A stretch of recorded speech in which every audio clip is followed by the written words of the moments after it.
Breakthrough. Rain more than wind led to massive toppling of trees in Hurricane Maria, says study. I'm Steve Blair. Welcome to Breakthroughs.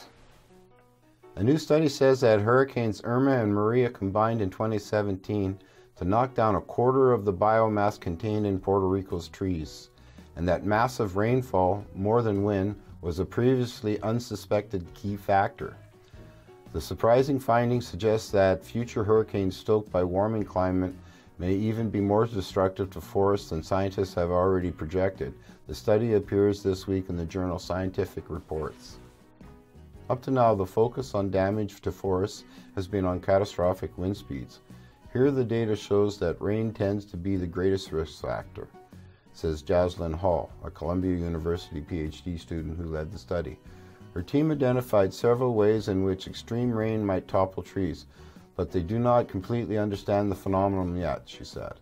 She said that adding in climate-driven extreme rainfall to the various dangers threatening tropical and subtropical forests suggests that they may store less carbon in the future than previously thought.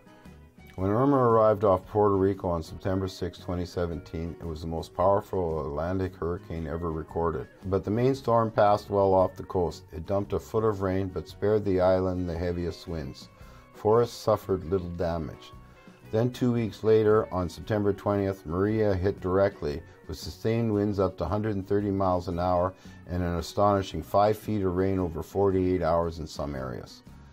Extrapolating from the combination of satellite imagery and on-the-ground surveys made a year before the hurricanes and repeated shortly after, the researchers say that in the wake of Maria, some 10.4 billion tons of Puerto Rico's tree biomass went down, with trunks snapped off, uprooted and stripped leaves and branches, 23% of the island's pre-hurricane forest.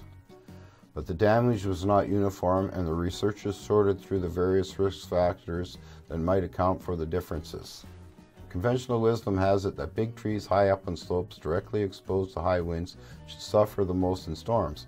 Indeed, the researchers did find that canopy height was an overarching factor. They confirmed earlier research showing that the island's biggest trees were prime victims. After that, conventional wisdom dissolved. Drilling down past tree height, the scientists found that the next most important factors were the amount of rain a specific locality got, plus the maximum local sustained wind speeds. Underlying those, the amount of antecedent rain from Irma, plus the amount of water that could be stored in the first 5 feet or so of soil from both storms. Adding it all up, the researchers concluded that the rain and its resulting storage in soil dominated in determining which locales suffered the worst damage. Slope elevation, topography, protection from the wind, and orientation towards the wind turned out to be the weakest factors. It's surprising in the sense that when you think about hurricane damage to forests, you think about wind, said Hall's advisor and paper co-author Maria Uriet, a professor at Columbia's Earth Institute.